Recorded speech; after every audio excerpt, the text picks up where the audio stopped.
Welcome to Radio Dolby 89.6 FM. It's season 2. Amazing. How have we got this far in Dolby? Hey, Brother Dolby, tell me about what's happening this season. What's new?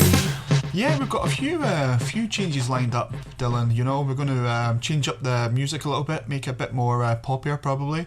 We've got a panel instead of the Collins. Some of the Collins were getting a bit of a drag, you know. So is it like a panel of judges? Is it judges? I wouldn't go as far to say they're judges, though I'm sure they will be judging.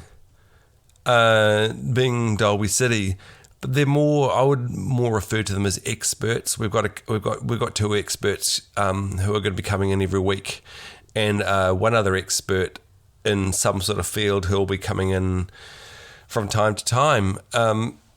Yeah, the idea is to just get away from those bloody phones. I don't know how much more I can deal with the general public in Dolby City. That's probably the main change for season 2. Yeah, agreed.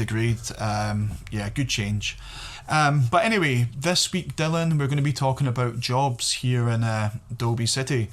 We're very interested as well, like people that done pretty well here, went to university, got a good degree, but still stayed in Dolby City and have continued to work here and add to the economy. We're very interested to see what sort of jobs and what sort of what future you can look forward to in Dolby City. I have one of those stories. I guess I did a degree here in Dolby. I went to university. I did like this degree. It was 4 years, and it was cool. I loved my time at university, and anyway, I did a major in management systems and information technology, and it was cool. But this was in the 90s, so everyone I knew who had done degrees was finishing their degrees, and they would like want to be full-time musicians or artists, or they want to write a novel or a collection of poems, or just chill out and get into gardening and stuff. And that was the slacker thing. That was the ultimately cool thing to the 90s. So I got my degree, and I went on the benefit in Dolby for quite a while, and it was awesome. It was really nice. But after about must have been 6 months or so, I got a letter from the unemployment people, and I had to go down and meet them. And I went up to the office and I sat down with them. And they said, "Look, you've been on the benefit for 6 months. Basically, you've got to get a job, or we're going to cut your benefit." And I went, "Okay." And they said, "We've got 2 jobs for you, and you can choose one of them." And the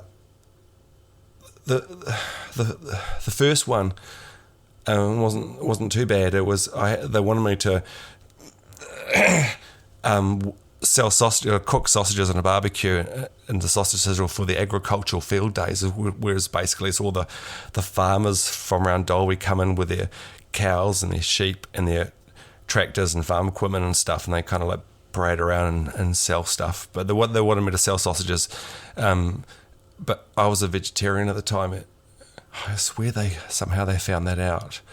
The second job they offered me was to work at the Dolby Meatworks, and I didn't even know this job existed, but apparently there's a room somewhere and they must have something to do with processing meat and all the bits and pieces, but they have effluent and waste, and they wanted me to be a sampler to sniff the waste products coming out of the meatworks, the Dolby Meatworks. And I'll say it again, I was a vegetarian at the time. And they said, basically, you've got not much time to find yourself a job. So I did.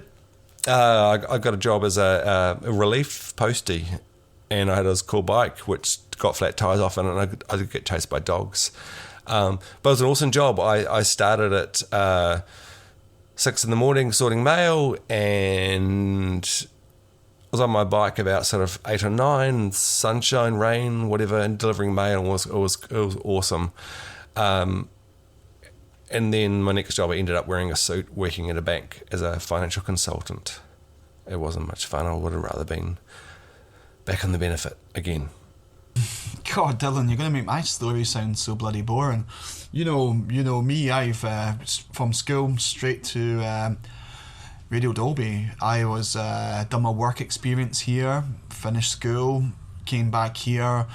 First of all, I was doing tea, coffee, doing the runs. Progressed to shops, Mars bars, that sort of thing, and just worked my way up. And yeah, this is all I've ever done. Radio Dolby, So it's I love it here, but I've not had those life experiences that you had. Yeah, they weren't necessarily good experiences. But anyway, here we are at Radio Dolby 89.6 FM. And we've been talking for a while now, haven't we? We must be due for an advert. And then we're into... we're into the job fair at Dolby City. Let's go. Do you wanna be fighting? Come join the Dolby UFC. Do you want money to get your head kicked in? If you like, you can do it for free. The Dolby City UFC is looking for new recruits right now. If you think you've got what it takes to bruise and bleed, then turn it into cash. Come talk to us at Dolby City Recruitment. We've got a place waiting for you. Do you wanna be fighting? Come join the Dolby UFC. Do you wanna be fighting? Come join us.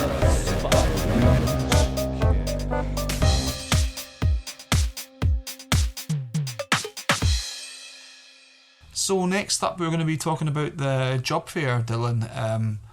I don't think I'm 100% sure what a job fair is. You sent me a text here saying let's talk about the job fair, but what's a job fair? Like, I've never heard of it. What do you mean? We were there last week. We recorded the whole thing. Look, press play and maybe it'll jog your memory. Hi there, we're here at the Dolby City Job Fair, and Brother Dolby's here with me. We're going to ask some people about what sort of jobs they're looking for. Hi there, I'm just wondering, are you looking for a job tonight? No, I have just come for free stuff. Oh, awesome. What have you got so far? A hat and 3 pence. Oh, that's fantastic. Well done tonight. Hey, dude, you in the balaclava. What are you doing here? What are you doing at the job fair? What's going on? It is not a balaclava. This is high fashion, you idiot. Bro, high fashion or not, you can't rock about with a balaclava on. What the fuck do you think you are? Chill, dude.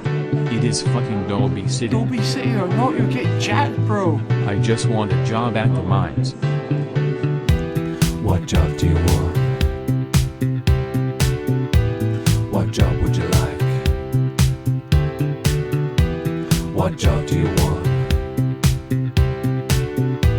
What job would you like? I wanna get a job.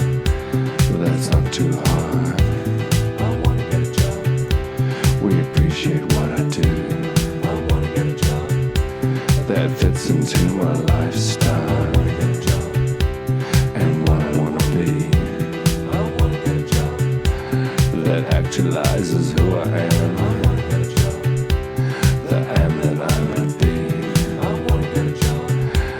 Don't tell me I'm not qualified. Who are you to say? You tell me I'm not special in a passive aggressive way. I just want a job.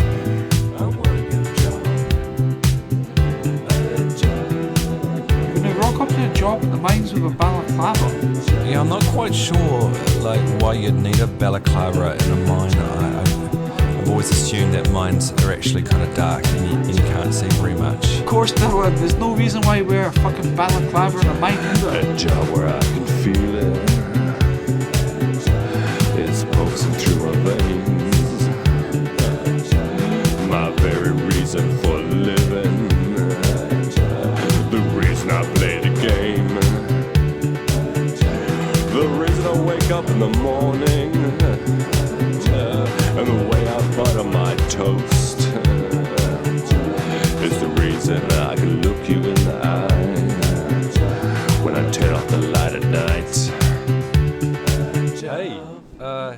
you going? Good, mate. How are you? Looking for a job? Not really, but yeah. This one looks interesting. No, not for you. What do you mean? It's for a nuclear physicist at the power station. Yeah, but how do you know I'm not a qualified nuclear physicist? Can you keep a secret? Sure. What's with the microphone? I'm recording a broadcast for Radio Dolby 89.6 FM. It will be fine then. All right. What do you want to show me? Check this out. Let me start up my computer.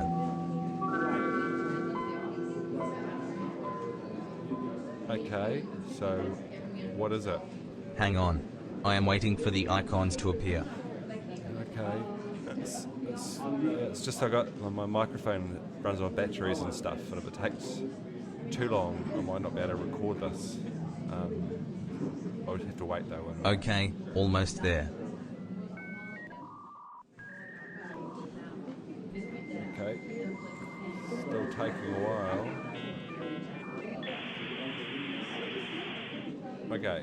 What are we looking at? What do you see? A whole lot of camera footage, thousands of screens, Yes, data accumulating. yes.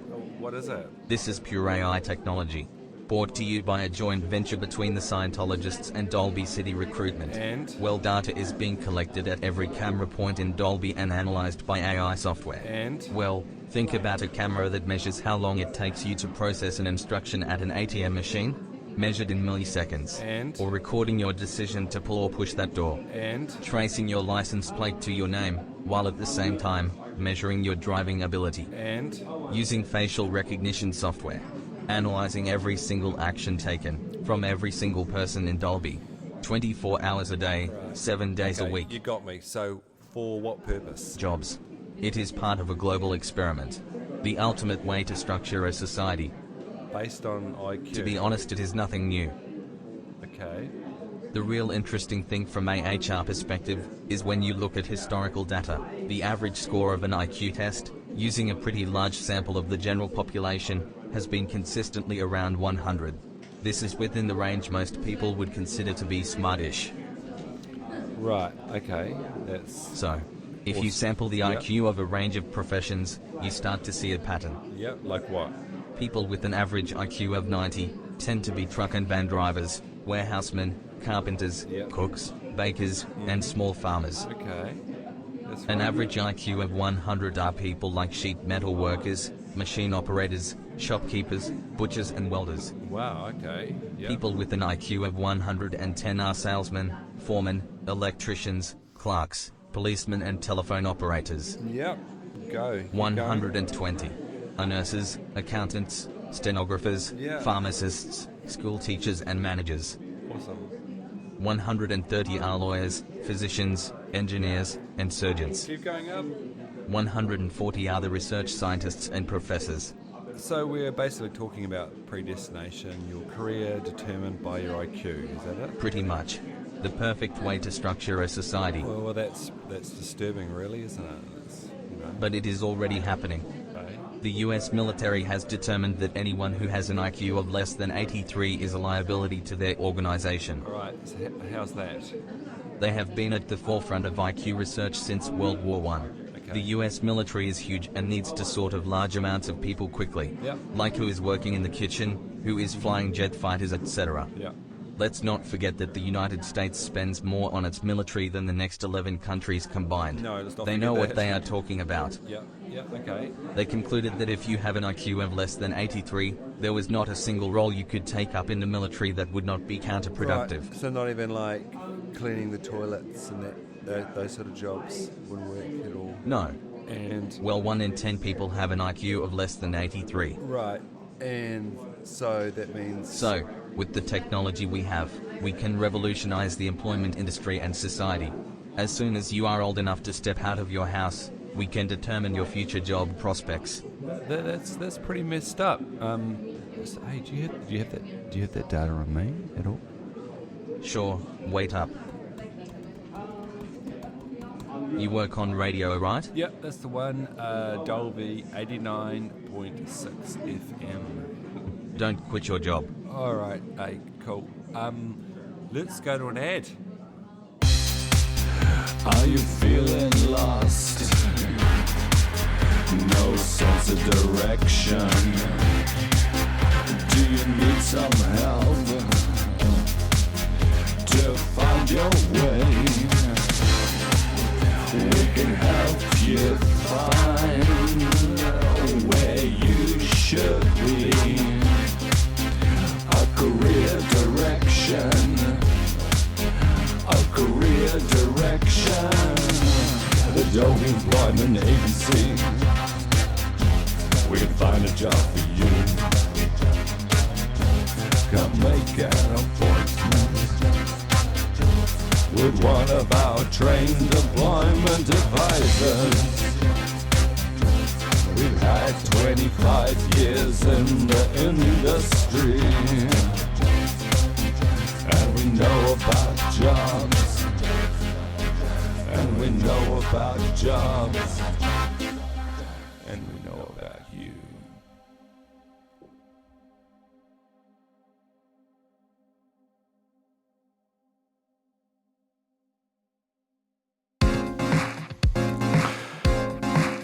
And welcome to the Dolby panel on Radio Dolby 89.6 FM this evening. This is our first show with a panel, so I guess I'd better start by introducing our resident experts.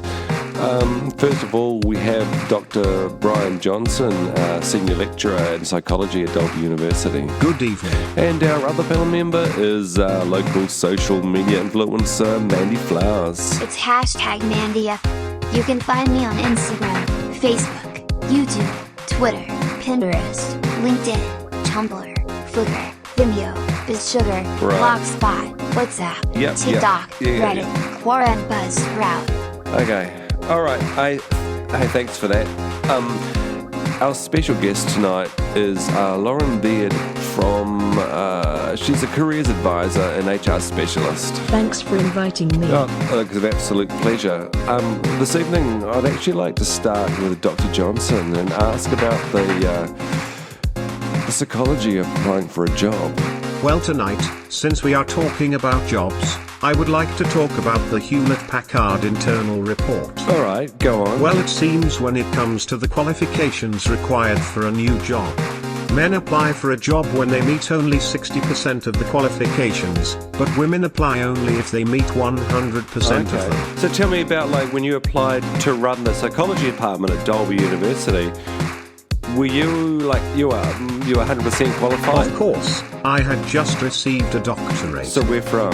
From Nairobi University. Wow, so you spent a fair bit of time in Kenya. Well, technically it was done online. How much did you have to pay? Excuse me? How much did you have to pay? For what? Your doctor, whatever. I am a doctor of philosophy, my dear. Look, okay, let's not get distracted from what we're talking about tonight. So you're trying to say that men are more likely to apply for jobs that they are less qualified to apply for? Yes. But he is not even qualified. He is a quack. What qualifies you as a social media expert? Likes. Likes? Yes, likes. My influence is something you have to earn. Unlike yourself. How did you earn your influence? Experienced man. Check out this photo of me in Bali last week. Oh wait, hang on, that looks like the poster outside Calypso Travel Brokers, actually, to be honest. What about this one? A photo of me below the Eiffel Tower. Yeah, it looks a little bit like the framework under the Dolby City Harbour Bridge. Yes, that is indeed the bridge. Have you ever been to Paris? No, I am not a big fan of snails. I refuse to eat snails. Dude. Yeah, I don't think snails are a big deal in France, to be honest. I don't care. I can't eat foreign food. That's why you got a doctorate online. I'll have you know that before I was a doctor of psychology, I was a reputable writer on all things psychological. My work was published in many books and magazines. I remember them. The best one was in the Dolby Gazette. 10 ways to know your cat loves you. That took significant research. With your cat? Okay, I think we need to move on. We're actually here to talk about jobs. Our guest panelist is Lauren Beard from Dolby Recruitment. How are you Good. this evening? Thanks for inviting me. Okay, now tell me, how do you go about matching people to the right job?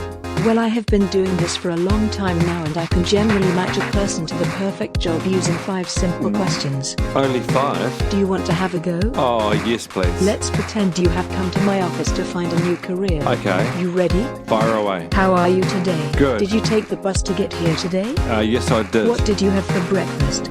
Peanut butter on toast. Do you always have that? Usually I do, yes. Do you ever change your choice of spread? No, not usually. I have the perfect job for you. A uranium ore sorter at the Dolby uranium mines. Hang on a minute. Is that it? I thought we're just I thought we were warming up. Those are the questions. But they weren't real questions. They didn't really tell you anything about me or my ideal job that utilises my skills. It's not the answer that is important, but how you answer it. Or could it be the fact that the only real jobs at Dolby at the moment are at the mines? Actually, I am looking for people to take part in a psychological experiment. Go on. Well, you know about Pavlov's dogs and social conditioning. Yeah. Well, John Watson and his graduate student Rosalie Rayner took Pavlov's research a step further by showing that emotional reactions could be classically conditioned in people. Right. It was done in 1919. The participant in the experiment was a child that they called Albert B, but is known popularly today as Little Albert. Little Albert was 9 months old. Watson and Rayner exposed him to a series of stimuli including a white rat, a rabbit, a monkey, masks, and burning newspapers, and observed the boy's reactions. Burning newspaper and monkeys. That's mess up, man. The boy initially showed no fear of any of the objects he was shown. So what they did was, every time the rat was shown, Watson made a loud noise by hitting a metal pipe with a hammer. Albert cried, of course. After repeatedly matching the white rat with the loud noise, Albert began to expect a frightening noise whenever he saw the white rat. Soon, Albert began to cry simply after seeing the rat. Well, what happened to little Albert? Well, his real name turned out to be Douglas Merritt. He died at the age of 6 in 1925, of hydrocephalus, which he had suffered from since birth. Okay, so you want volunteers for what exactly? I want to try the same thing, but take it further. With adults. Right, so how would that work? Well, it would be classical conditioning using electrocution and images of Harry Styles. Alright, so basically a return to unethical psychological experiments. Brilliant! Thanks everyone. On the panel tonight, Dr. Brian Johnson. You are welcome. Mandy Flowers. Don't forget to like me. And a special thank you to our guests for this evening, Lauren Beard from Dolby Recruitment. A pleasure. That's all from the panel for this week, and hopefully we'll see you next week.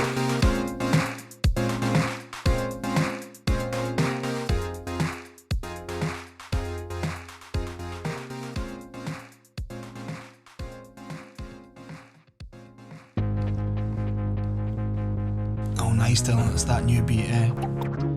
Here it goes. All right, it's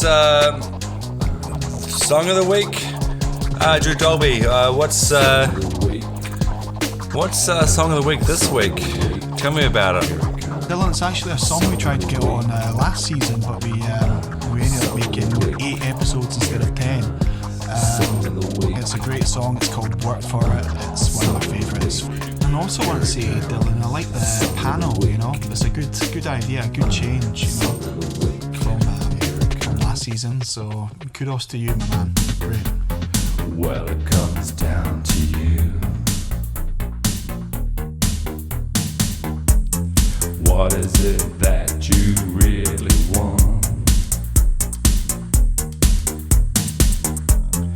What is it that you want to be?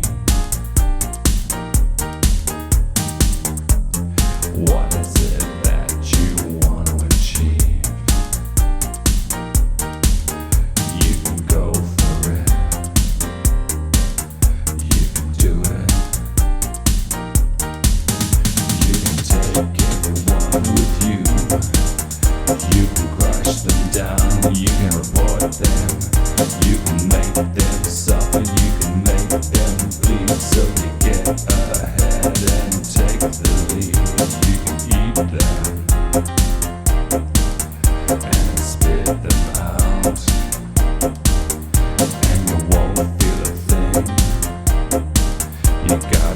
for it.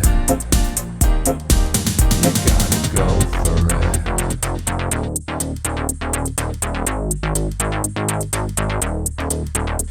Eat me, eat you, eat everybody. Eat them, eat it all. Eat it all up. Eat me, eat you, eat everybody. Eat them, eat it all. Eat it all up. Eat me, eat you, eat everybody. Eat them, eat it all. Eat it all up. You gotta find yourself. Me, eat me, eat you, eat everybody.